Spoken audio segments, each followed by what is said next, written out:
Oh man, Shannon Sharpe. The lawsuit got dismissed. Good, whatever. Shacarri, determined to ruin her career. I don't know what it is. Jason Lee and Tiffany Haddish insist on playing in our faces. Issa Rae is being sued for copyright infringement. And the new upper senior leadership, whatever they want to call themselves at BET, said, hey, F the Soul Train and the Hip Hop Awards. Why? Look at this here, y'all. Let's talk about it.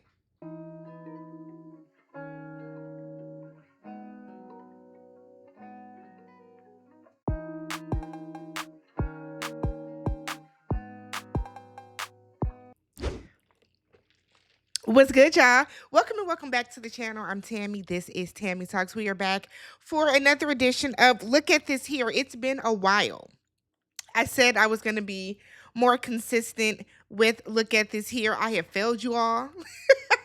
I have failed you all, but that's okay. We're here to talk about it now. Before we get started, if you are brand new to the channel, please do me a favor, hit that subscribe button, thumbs up the video.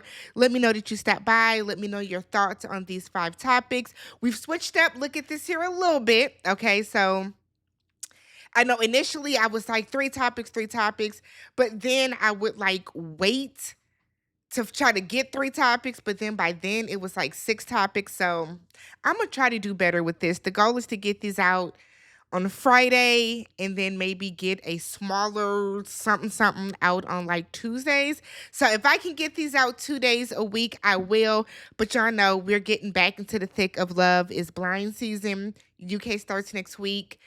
I'm not doing perfect match. We're not gonna talk perfect match. Because I might have something planned. Love Island Games is coming back in September. Love Island, not Love Island, Love is Blind. US is coming back probably right after that. Married at First Sight is coming back after that. So we got things coming to the channel. The Housewives of Potomac, you know, y'all love. Y'all love when I talk Potomac. That's coming back. Celebrity Traders, Love and Marriage Huntsville. I'm doing that right now. So we got things to talk about over here. So make sure you guys are subbed. Let's go ahead and get started right away with Shannon Sharpe. So I didn't talk about Shannon Sharpe before when he was fired from ESPN because it's like whatever. So as you guys know, Shannon Sharpe was fired. He also lost that lawsuit from that other young lady, and he had to give her, I want to say, like $20 million, enough that she was able to retire from OnlyFans. I said, look at you. You don't retire this child. Retire the child, but okay. But Shannon Sharpe and Ocho Cinco, Chad Johnson, were hit with a lawsuit recently, a $20 million lawsuit that was actually just dismissed. So according to the article, a $20 million defamation lawsuit against podcaster Shannon Sharpe and Chad Johnson was filed by a Chicago woman. It's been dismissed, according to officials. So, I'm going to butcher her name. Gemalita Tillman, Miss Tillman, filed the civil lawsuit on April 24th against Shannon Sharpe, his media company, Ocho Cinco, also known as Mama named him Chad Johnson. I still call him Ocho Cinco because I think it's funny at this point. But Chad Johnson, also known as Ocho Cinco, and their producer. So the lawsuit alleged libel and defamation, and it was moved to a federal court in Chicago. So the case was dismissed, though further details have not been released. But Miss Tillman issued a statement and said she's pleased with the outcome. So that means she got paid off. Show her the money. Okay? She got paid off. Because, baby, why are you pleased? Why are you pleased?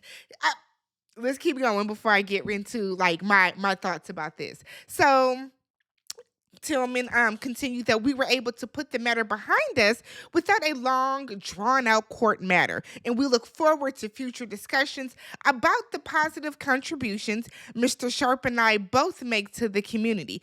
I wish him, his family, and his business endeavors continued success. Okay. So, what was the lawsuit about, right? So, according to Tillman on an April 12th episode of their podcast, The Nightcap, um, both Shannon Sharpe and Ocho Cinco alleged that Miss Tillman was married and was going through a divorce following her viral moment at an Usher concert in London.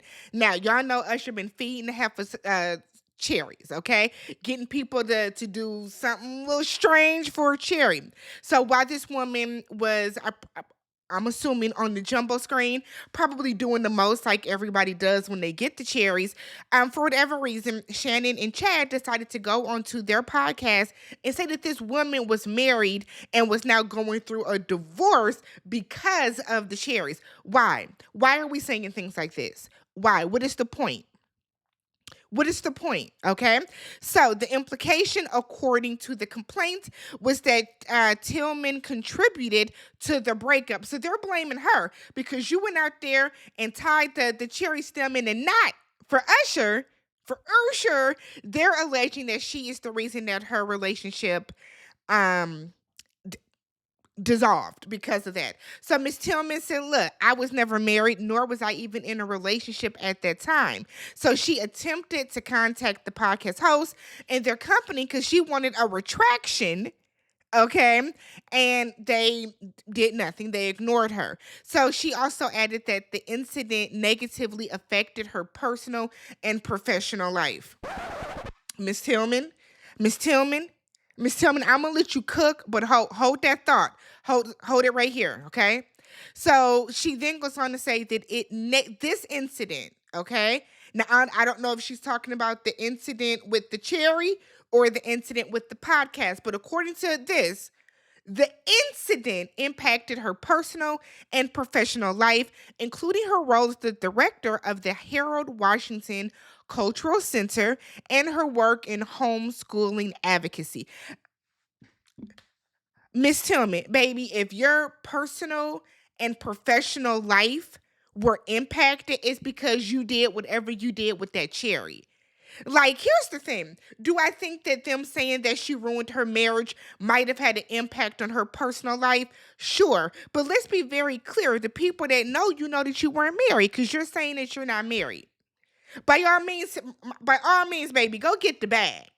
Okay, go get the bag. Shannon is throwing the money out to the girls right now, but let's not act as if them saying you were married and now you're divorced because of this cherry is more damning than whatever you did with that cherry to your personal life. What do y'all think about that? I'm all for her getting that money. All for her getting that money.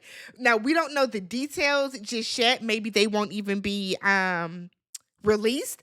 But what we do know for sure, she got paid off. I do wonder how much longer Chad is going to associate himself with Shannon. Because Shannon Sharpe is on the sinking ship.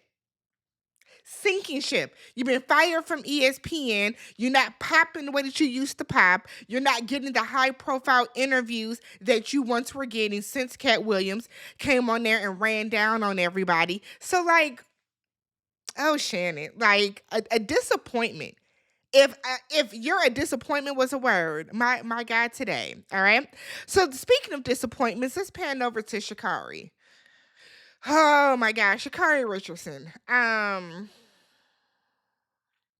had such high hopes for Shacarri uh when she first when she first made a splash, okay?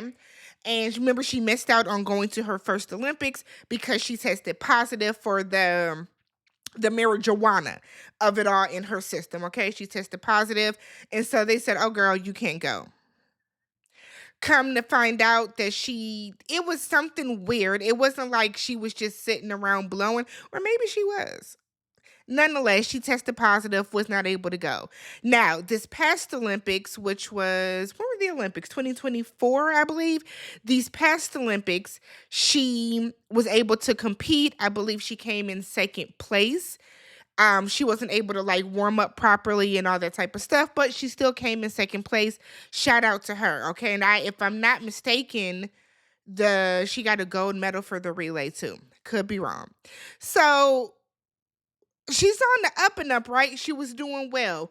And then last week we find out that she got arrested for domestic abuse. And it's like, Shacarri, the fuck, right?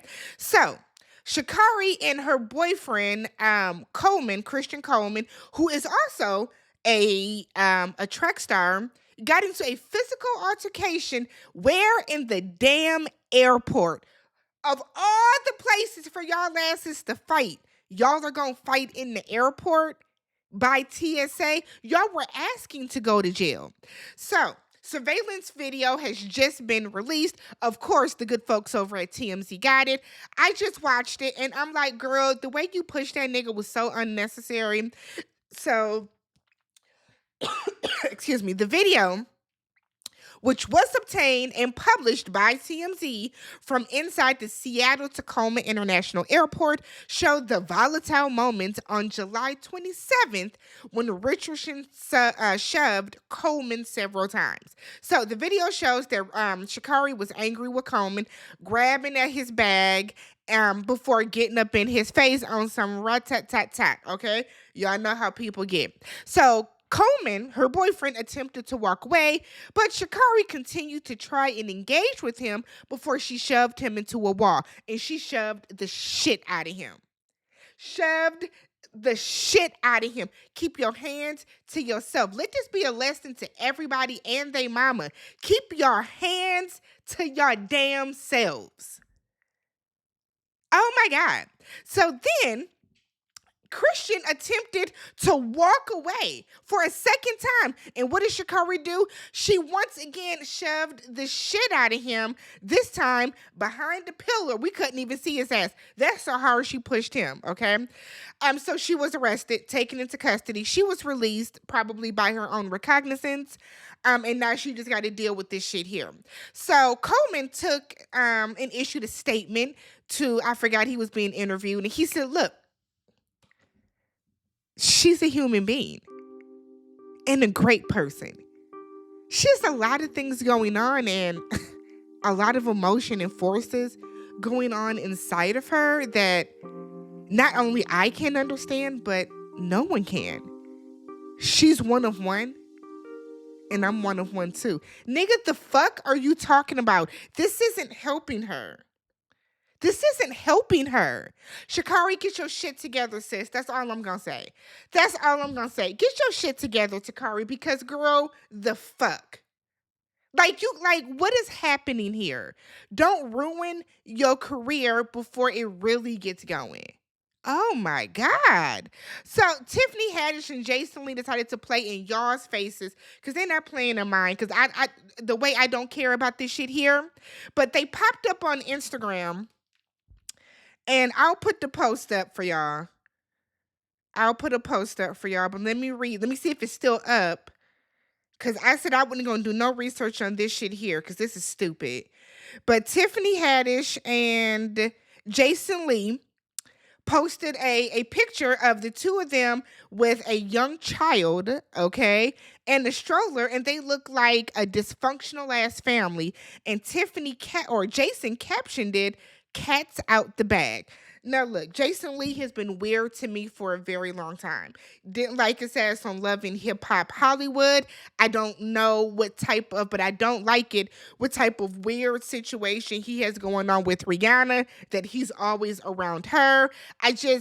Jason, I remember he He said that the queen was dead before she wasn't, and then would not issue a retraction about it. Got real, what about it. I'm not a fan of Jason Lee, okay? Shout out to him for everything that he has been able to build and achieve, but a fan I am not. I cannot be. So, according to some people, Tiffany and Jason are really good friends. So, we know that Tiffany Haddish was not pregnant, okay? We have not seen this lady be pregnant. So, we don't know if they got a surrogate and they're co parenting.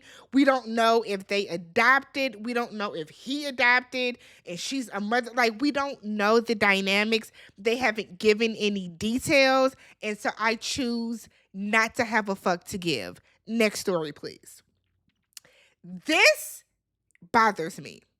This bothers me. Let's talk the BET Hip Hop Awards and the Soul Train Awards. They've been canceled indefinitely. This is so upsetting to me, right? Anybody that knows me in my personal life knows I love award shows.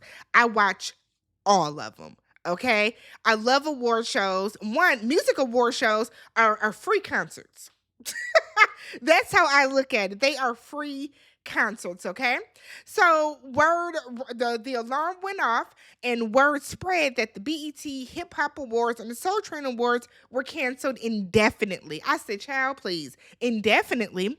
So BET CEO Scott Mills, who is, correct me if I'm wrong, that is not a black man. If he is just very, very fair-skinned, light-skinned, I apologize, but he is not a black man. But we know that BET is not run by black people anymore. Was it Bob Johnson that sold it? And the moment he sold it, he killed BET. But let's continue. So, BET CEO Scott Mills confirmed the news in a statement to Billboard that, so for BET Linear, we have suspended the Soul Train and the Hip Hop Award shows, but we have a team that's actively thinking about where those award shows might best live as the media climate continues to evolve. They aren't gone, and we also still have the NAACP Image Awards and the Stellar Awards. Let me stop y'all right there. The way that the NAACP Image Awards play in actors and actresses' faces every year, because y'all are giving the awards to the same people every single year, blows me, right? So we're not going to sit here and act like Blackish deserves to win for best comedy every single year that it was on, and we're not going to sit here and act as if Anthony Anderson, who was always the host, and Tracy Ellis Ross always deserve to win for best lead male actor and female actress. They did not. They did not. So many other people were glossed over because y'all threw them awards, them 3 awards, at the same people every year. Fuck out of here. So unless y'all are going to change the Image Awards and make them really give out some awards to some people, miss me with proclaiming that we still got that shit there. There are so many other black actors, not just on a black show, but just black actors and actresses that aren't even nominated because y'all throw shit at the same fucking shows every year. Every single year. Same with the Stellar Awards. The same people win every year. If you want to get rid of the Hip Hop Awards, by all means. By all means. I'm old now. I don't be knowing who none of these people are over on this show. So that I get. But the Soul Train Awards, what is the purpose? What is the purpose of getting rid of the Soul Train Awards? That is the best thing that is on BET. The BET Awards were great this year. 1,000% enjoyed them. I had such a time. I thought it was such a good award show. But the Soul Train Awards, like, what is... I can't. So Scott Mills also goes on to further say that it's less about them being no longer and more about our team having to reimagine them for the changing media landscape that we find ourselves in. I think what we're going to see are more people taking franchises and saying this might have started on linear television, but now it's time to move it to another space. Do I move it to streaming or do I move it to another platform? Here's the thing, BET Plus is a bust, okay? My mama watches it. Cause she likes the team and all that shit there. But let's be real. Like, what is on BET Plus that has the girls running to watch it? BET as a whole needs to be reimagined, right? Because if I turn on BET right now, it's a Tyler Perry movie on. It's a Tyler Perry movie or a TV show on. BET needs to BT needs to just redo it. Like, why HBCUs? Why aren't there football games on? Right? Why isn't there a BET nightly news show, whether it's nightly or weekly? Where is that? Why are the only TV shows that last on BET Tyler Perry shows? Like, come on. There should be BET Sports. There should be BET Nostalgia, where you can go on there and at any given moment, you might see 227. You might see Good Times. You might see Amen. You might see some of those shows. Like, hire me. I'll come do it. Hire me. Because Tyler Perry's not doing a damn thing when it comes to being the in charge of programming at BET, but pushing forward his shit. Because Sisters is trash. But yet it's on season 35 in 5 years. So the BET Awards launched back in 2006, and the Soul Train Awards go back to 1987. 1987, and y'all are canceling it for what? For the fuck? What, y'all couldn't even let the shit get to 40 years? Come on. This is crazy. Now, the original BET Awards is going to remain active, but then they were saying that, oh, the ratings were low. Y'all put it on a random Monday in May. We are used to the BET Awards coming on the third Sunday in June. It's like, I'm not gonna get worked up about this. So BET also, this what got me. BET announced a revamping of 106 in Park to 106 in Sports. Please tell me why that is necessary. Please tell me why that's necessary, Scott. So he explained that 106 in Sports is a collaboration with Spring Hill Entertainment, and everyone is working feverishly to get it ready to launch in the fall. We don't want it. Y'all were better off bringing back 106 in Park. Why is it called 106 in Sports? Are you doing a countdown? Like, this is stupid. It's stupid. So they're going to start with a weekly show at that point with a lot of wonderful guests, and it will apply the best elements of the 106 in Park structure and format to the sports world. So 106 in Park, as we all know, okay, was a top 10 countdown that featured interviews and live performances. How does that translate to sports? Y'all gonna have somebody come dribble their ass on through the studio in the top 10 moment? Like, whoo, Jesus Christ. Jesus, take the wheel.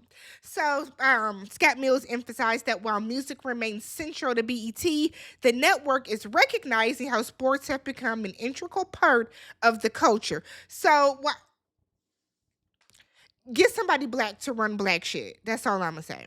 So, adding another layer to the network's evolution, last year, remember, they put BET for sale. Okay, they were looking for between 1.6 and 1.7 billion dollars.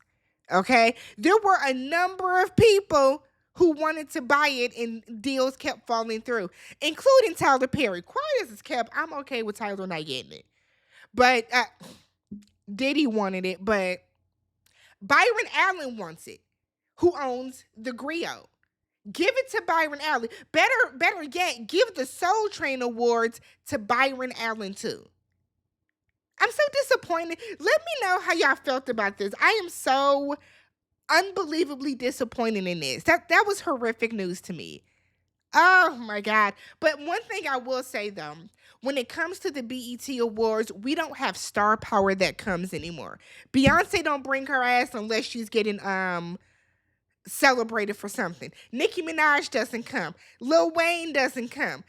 Jay-Z doesn't come. Drake doesn't come. These high up, the who's who in our day and age in music, they don't come. But we could get a Diana Ross to the Soul Train Awards. We could get those people to come to the Soul Train Awards. Devastating. Tragic. Tragic. And then the final story, Issa Rae. So Issa Rae been going through some stuff lately, okay? So, acclaimed actress and writer, according to Vibe, Issa Rae is facing serious legal challenges over her latest film project, okay? There are three writers alleging that Issa stole their original screenplay concept, okay? So the lawsuit was filed on July 30th, and it targets Issa Rae's last movie, One of Them Days, which stars SZA and Keke Palmer. I haven't seen the movie. I heard it's hilarious. People love it, okay? So, they're saying that she's being accused of substantial copyright infringement that occurred during the development process. So the legal action includes writers Joshua Isaacson, Sean Oku, and Tyrone Perry, who filed their complaint against Issa Rae, her production company, Color Creative, Sony Pictures, TriStar, and her screenwriter, Sarita Singleton. Okay, so according to them, that their original 2020 script, One of Those Days, serves as the foundation for Issa's commercially successful film. So I guess they're saying Issa stole their movie. Okay, so they argue that the character development, plot structure, and overall tone closely mirrors their original screenplay. They said that these similarities are too extensive to be considered coincidental, suggesting deliberate copying of their creative work. How did Issa get like? Did y'all sell it to her? Did y'all present it to her? I need some more. I need more details. This is crazy. So, to support their claims, the writers obtained analysis from a veteran screenwriter, John Brancato, who reviewed both scripts and concluded that the similarities were substantial enough to indicate intentional copying rather than accidental resemblance. So, this expert opinion forms a crucial part of their legal argument. Yikes. Okay. So, the original script was created in 2020, well before any public announcement of Issa Rae's project. So, the writers began pitching their screenplay in 2023, seeking production partners and attempting to bring their vision to the screen. Yikes, yikes, yikes. So, they want comprehensive relief, pay us, basically. And the lawsuit accuses Issa Rae's team of misappropriating original creative expression and passing it off as their own work without providing proper authorization, credit, or financial compensation to the original writers. They are seeking monetary damages, coverage of their legal fees, and a jury trial to resolve their grievance. Mm, mm. I haven't seen the movie. I hope Issa didn't steal nobody's shit. That's what I'm gonna say. I hope Issa ain't steal nobody's shit. Let me know what y'all think about this. Like, did you guys hear about this? Let's talk about it down below. That's it for now. Okay, let's talk about everything down below. Let me know your thoughts on Shannon Sharpe. I guess on Tiffany Haddish and them. The BET Awards, Shacarri Richardson, and then finally Issa Rae. And I will catch you guys in the next one. Peace.